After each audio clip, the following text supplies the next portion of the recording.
Shri P V Anwar, ഇന്ന് S പിയുമായി താങ്കൾ നടത്തിയ സംഭാഷണം യഥാർത്ഥത്തിൽ ആഭ്യന്തര വകുപ്പിനെ പ്രതിക്കൂട്ടിൽ നിർത്തുന്നില്ലേ?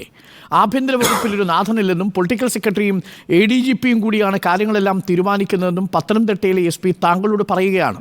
താങ്കളും എസ് പിയും കൂടി ചേർന്ന് ആഭ്യന്തര വകുപ്പിനെതിരെ ഗൂഢാലോചന നടത്തുകയാണോ പി വി അൻവർ?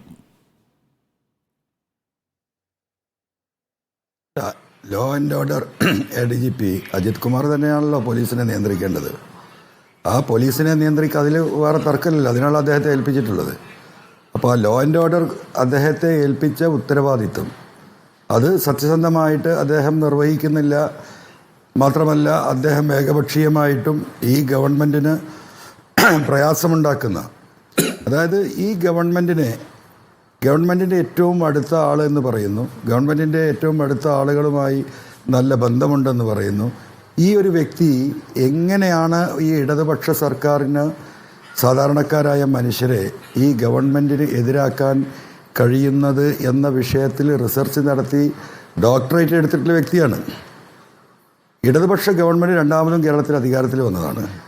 ഈ ഗവൺമെൻറ് അധികാരത്തിൽ വന്നത് ഒരുപാട് പാവപ്പെട്ട സഖാക്കളുടെയും സാധാരണ ജനങ്ങളുടെയും പിന്തുണയോട് കൂടിയിട്ടാണ്. ആ സഖാക്കളും ആ ജനങ്ങളുമൊക്കെ ഈ ഗവൺമെൻറ് ഇവിടെ നിലനിൽക്കണമെന്ന് വീണ്ടും ആഗ്രഹിച്ച് നിൽക്കുന്ന ഒരു ഘട്ടത്തിലാണ് ആ സാധാരണക്കാരായ മനുഷ്യരെ ഫൈൻ അടപ്പിച്ചുകൊണ്ടും കള്ളക്കേസിൽ കുടുക്കിക്കൊണ്ടും ഈ പറയുന്ന രീതിയിൽ പാവപ്പെട്ടവർ ലൈഫ് വീട് വെക്കുമ്പോൾ അവിടെ തടസ്സം സൃഷ്ടിച്ചുകൊണ്ടും പൊതുസമൂഹത്തിലൊരു ചർച്ചയായി മാറി പോലീസ്. കഴിഞ്ഞ 3-4 വർഷമായി നമ്മളിത് കണ്ടുകൊണ്ടിരിക്കുകയാണ്. വളരെ സീരിയസ് ആയ അവസ്ഥയിലാണ് കഴിഞ്ഞ 1-2 വർഷങ്ങൾ കടന്നു പോയിട്ടുള്ളത്. സ്വാഭാവികമായിട്ടും അതിൻ്റെ പരിപൂർണമായ ഉത്തരവാദിത്വം ഈ പറയുന്ന ഈ വ്യക്തിക്ക് തന്നെയാണ്, MR അജിത് കുമാറിനാണ്. മാത്രമല്ല, ഞാൻ അവിടെ ഉന്നയിക്കുന്ന എൻ്റെ ഏറ്റവും വലിയ വിഷയം സാജൻ സ്കറിയ തന്നെയാണ്. അതിലൊരു തർക്കവുമില്ല. കാരണം കേരളത്തിലെ പോലെ ഒരു പൊതുസമൂഹത്തിൽ വർഗീയ വിഷം, പ്രത്യേകിച്ച് മുസ്ലിങ്ങളെയും ക്രിസ്ത്യാനികളെയും തമ്മിൽ തെറ്റിക്കാൻ വേണ്ടിയിട്ട് അങ്ങേയറ്റം പരിശ്രമിച്ച ഒരു വ്യക്തിയാണ് ഈ സാജൻ സ്കറിയ എന്ന് പറയുന്നത്. അദ്ദേഹത്തിൻ്റെ വീഡിയോകൾ പരിശോധിച്ച് നോക്കിയാൽ നമുക്ക് കാണാം, ആയിരക്കണക്കിന് വീഡിയോകളാണ്. മനുഷ്യരൊന്നായി ജീവിക്കുന്ന നിലമ്പൂർ, എനിക്കറിയാം 30% ക്രൈസ്തവരുള്ള മണ്ഡലമാണ് നിലമ്പൂർ. വി അബ്ദുറഹ്മാൻ്റെ മണ്ഡലത്തിൽ 4-5 വോട്ടാണുള്ളത്. അതുപോലെ തന്നെ ഈ പറയുന്ന KT ജലീലിൻ്റെ മണ്ഡലം എടുത്താലും പൊന്നാനി എടുത്താലും 1000 വോട്ടിന് താഴെയാണ് ക്രിസ്ത്യൻ സമൂഹമുള്ളത്. പക്ഷേ നിലമ്പൂരിനെ സംബന്ധിച്ച് 30% ക്രൈസ്തവ സമൂഹമുള്ള ആ ക്രൈസ്തവ സമൂഹത്തിൻ്റെ ഇടയിൽ വളരെ സ്നേഹത്തോടു കൂടി ജീവിക്കുകയാണ് ഞങ്ങൾ. അവിടെയൊക്കെ വിള്ളലുണ്ടാക്കാൻ വേണ്ടിയിട്ട് കേരളത്തിൽ ഉടനീളം ക്രൈസ്തവരെയും മുസ്ലിങ്ങളെയും തെറ്റിക്കാൻ വേണ്ടിയിട്ട് അങ്ങേയറ്റം പണിയെടുത്ത് അതെല്ലാം കഴിഞ്ഞിട്ട് അവസാനം കേരള പോലീസിൻ്റെ വയർലെസ് മെസ്സേജ് ചോർത്തി ഞാനത് വീരനാണ് എന്ന് ഈ നാട്ടിലെ ജനങ്ങളെ ബോധ്യപ്പെടുത്താൻ അദ്ദേഹത്തിൻ്റെ ഹീറോയിസം, അതിനെതിരെ ഞാൻ പരാതി കൊടുത്തു പോലീസിന്. സ്റ്റേറ്റ് പോലീസിനാണ് ഞാൻ പരാതി കൊടുക്കുന്നത്.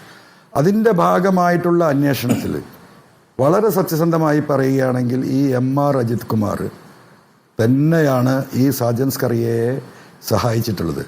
കാരണം ഞാനൊന്ന് 2 മിനിറ്റ് എനിക്ക് വിശദീകരിക്കണം ഡോക്ടർ അരുൺ. കാരണം ഈ കേസിൽ പ്രധാന ക്രക്സ് എന്ന് പറയുന്നത് വയർലെസ് മെസ്സേജ് ചോർത്തിയാൽ ഉണ്ടാകുന്ന നിയമത്തിൻ്റെ പരിധിയിലല്ല ഈ കേസ് നിൽക്കുന്നത്. കാരണം കേരളത്തിലെ പോലീസിൻ്റെ വയർലെസ് സംവിധാനവും കേരളത്തിലെ ആ സംവിധാനത്തെ കമ്പ്യൂട്ടറുമായി സോഫ്റ്റ്വെയറുമായി ഇൻ്റഗ്രേറ്റ് ചെയ്ത സംവിധാനത്തിൻ്റെ അടിസ്ഥാനത്തിൽ ഇന്ത്യയിലെ തന്നെ ഏറ്റവും വലിയ സംവിധാനമാണ് കേരള പോലീസിനുള്ളത്. സ്വാഭാവികമായിട്ടും ഇൻഫർമേഷൻ ടെക്നോളജി ആക്ട് 2000 വളരെ കണിശമായി പറയുന്ന ഒരു വകുപ്പാണ് 66F എന്ന് പറയുന്നത്. 66Fൻ്റെ ലക്ഷ്യം തന്നെ ഈ സേനകളുടെ ഇത്തരത്തിലുള്ള രഹസ്യ സ്വഭാവമുള്ള വാർത്താ സംവിധാനങ്ങൾ ആരെങ്കിലും ചോർത്തിയാൽ അദ്ദേഹം ഈ പറയുന്ന information technology act 2000 66F attract ചെയ്യപ്പെടും. സ്വാഭാവികമായി ഞാൻ ഈ പരാതി കൊടുക്കുന്ന സമയത്ത് കൃത്യമായി സ്പെസിഫിക് ആയിട്ട് ആ പരാതിയിൽ ഞാൻ സൂചിപ്പിച്ചതാണ് ഇങ്ങനെ ഒരു സംഭവമുണ്ട്. അതുകൊണ്ട് ഈ കേസെടുക്കുമ്പോൾ ഇദ്ദേഹത്തെ ഒരു ടെററിസ്റ്റ് ആക്റ്റിൽ വരുന്നതാണിത്. ഈ ടെററിസ്റ്റ് ആക്ട് 66F ഇട്ടുകൊണ്ട് വേണം ഇദ്ദേഹത്തിനെതിരെ കേസെടുക്കാൻ ഞാൻ സ്പെസിഫിക്കായി പറഞ്ഞു. MR അജിത് കുമാറുമായി ഞാൻ നേരിട്ട് സംസാരിച്ചു. അജിത് കുമാർ എൻ്റെ അടുത്ത് പറഞ്ഞു, MLA എനിക്കത് അങ്ങനെ പറയാൻ പറ്റില്ല, ലീഗൽ ഒപ്പീനിയൻ ഇരിക്കണം, അതുകൊണ്ട് ഡയറക്ടർ ജനറൽ ഓഫ് പ്രോസിക്യൂഷനിലേക്ക് ഞാൻ എഴുതാം. അങ്ങനെ ഡയറക്ടർ ജനറൽ ഓഫ് പ്രോസിക്യൂഷനിലേക്ക് കൊച്ചിയിലേക്ക് അവരെഴുതി. കൊച്ചിയിലെ പ്രോസിക്യൂഷൻ ഡിപ്പാർട്ട്മെൻറ്റ് അത് വിശദമായി പരിശോധിച്ച് കൃത്യമായ മറുപടി കൊടുത്തു. എന്താ മറുപടി? ഈ കമ്പ്യൂട്ടർ സിസ്റ്റം സോഫ്റ്റ്വെയറുമായി ഈ പറയുന്ന കേരള പോലീസിൻ്റെ ഈ പറയുന്ന വയർലെസ് സിസ്റ്റം ഇൻ്റഗ്രേറ്റ് ചെയ്തിട്ടുണ്ടെങ്കിൽ it will attract to 66F എന്ന് കൃത്യമായ മറുപടി കൊടുത്തു. എന്നിട്ട് കേസെടുത്തോ? എന്താ കേസെടുക്കാത്തത്? 66F ഇട്ട് കേസെടുത്ത് കഴിഞ്ഞാൽ ഈ പറയുന്ന സാജൻ സ്കറിയ ജയിലിലാണ് 14 വർഷത്തേക്ക്. ഇത് മനസ്സിലാക്കുമല്ലോ സ്വാഭാവികമായിട്ടും. അല്ല, അതുകൊണ്ട് ADGP അജിത് കുമാറിന് എന്താണ് നേട്ടം? അജിത് കുമാർ സുജിത് ദാസ് പറയുന്നത് പോലെ ഈ പൊളിറ്റിക്കൽ സെക്രട്ടറിയുടെ വിശ്വസ്തനല്ലേ, സർക്കാരിൽ അതിശക്തനല്ലേ? അല്ല, എനിക്ക് അഭിപ്രായമില്ല സർക്കാരിൽ അതിശക്തനാണെന്ന് എനിക്കറിയില്ല.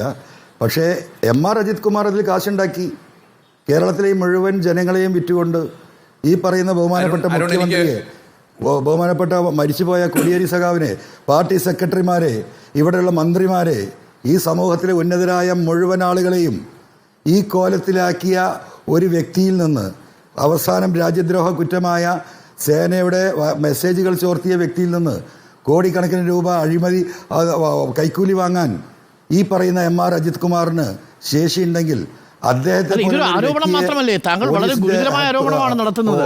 സംസ്ഥാനത്തെ ആഭ്യന്തര വകുപ്പിലെ ക്രമസമാധാനത്തിന്റെ ചുമതലയുള്ള ADGPക്കെതിരെ സംസ്ഥാന നിയമസഭയിലെ MLA ആയ താങ്കൾ പറയുന്നു അദ്ദേഹം കോടിക്കണക്കിന് രൂപ കൈക്കൂലി വാങ്ങിയ ആളാണ് ADGP എന്ന്. തീർച്ചയായിട്ടും അതിലൊരു തർക്കമില്ല. അല്ലെ, ഞാൻ വെല്ലുവിളിക്കുന്നു അജിത് കുമാറിനെ. ഈ പറയുന്ന prosecution director general of prosecution കൊടുത്ത ലീഗൽ ഒപ്പീനിയൻ അനുസരിച്ച് 66F ഇട്ടിട്ട് അദ്ദേഹത്തിൻ്റെ പേരിൽ കേസെടുക്കാൻ തയ്യാറുണ്ടോ അജിത് കുമാർ? കഴിഞ്ഞ 4 ദിവസം മുമ്പാണ് കൊച്ചിയിൽ നിന്ന് ക്രൈംബ്രാഞ്ചിലെ 2 ഉദ്യോഗസ്ഥന്മാർ എന്നെ വന്നിട്ട് എൻ്റെ സ്റ്റേറ്റ്മെൻ്റ് എടുത്തത്. ആ സ്റ്റേറ്റ്മെൻറ്റിൽ ഞാൻ ഈ കാര്യം തന്നെയാണ് പറയുന്നത്. അജിത് കുമാർ ഈ വ്യക്തിയിൽ നിന്ന് ഈ പണം വാങ്ങിയിട്ടില്ലെങ്കിൽ അജിത് കുമാർ എന്തിനാണ് ഭയപ്പെടേണ്ടത്? അജിത് കുമാറിന് പ്രോസിക്യൂഷൻ കൃത്യമായ ലീഗൽ ഒപ്പീനിയൻ കൊടുത്തതാണല്ലോ. ഈ വാർത്ത ഈ നാട്ടിലെ ജനങ്ങൾ കണ്ടതാണല്ലോ. ചോർത്തി എന്നതൊരു വസ്തുതയാണല്ലോ. ആ വാർത്തകൾ ഈ കോടാനക്കോടി ജനങ്ങൾ കണ്ടതാണല്ലോ. പിന്നെ എന്തേ അജിത് കുമാറിന് ഈ പറയുന്ന സാജൻ സ്കറിയയുമായിട്ടുള്ള ബന്ധം? എന്തിനാണ് അദ്ദേഹത്തെ സേവ് ചെയ്യാൻ നടക്കുന്നത്? പണമല്ലാതെ മറ്റെന്ത് ചേതോവികാരമാണ്? അദ്ദേഹം പറയട്ടെ, അജിത് കുമാർ പറയട്ടെ. ഞാൻ ഈ പറഞ്ഞത് തെറ്റാണെങ്കിൽ അജിത് കുമാർ പറയട്ടെ. അങ്ങനെ ഒരു ലീഗൽ ഒപ്പീനിയൻ കിട്ടിയിട്ടില്ല, MLA അങ്ങനെ ഒരു പരാതി തന്നിട്ടില്ല, 66F കാര്യം ചർച്ച ചെയ്തിട്ടില്ല, പറയട്ടെ. ശരി, അത് ADGPക്ക് വിട്ടുകൊടുക്കാം. നമുക്ക് ADGPയുടെ പ്രതികരണം നാളെ തേടാവുന്നതാണ് ഈ വിഷയത്തിൽ. പക്ഷേ അങ്ങ് ഗുരുതരമായ ഒരു ആരോപണമാണ് ഈ ഘട്ടത്തിലും ഉന്നയിച്ചിരിക്കുന്നത്. അജിത് കുമാർ 2 കോടിക്കണക്കിന് രൂപ കൈക്കൂലി വാങ്ങിയിരിക്കുന്നു ഷാജൻ സ്കറിയിൽ നിന്ന് എന്നുള്ളൊരു ആരോപണമാണ് താങ്കൾ ഉന്നയിച്ചിരിക്കുന്നത്. അത് അന്വേഷിച്ച് കണ്ടെത്തപ്പെടേണ്ടതാണ്.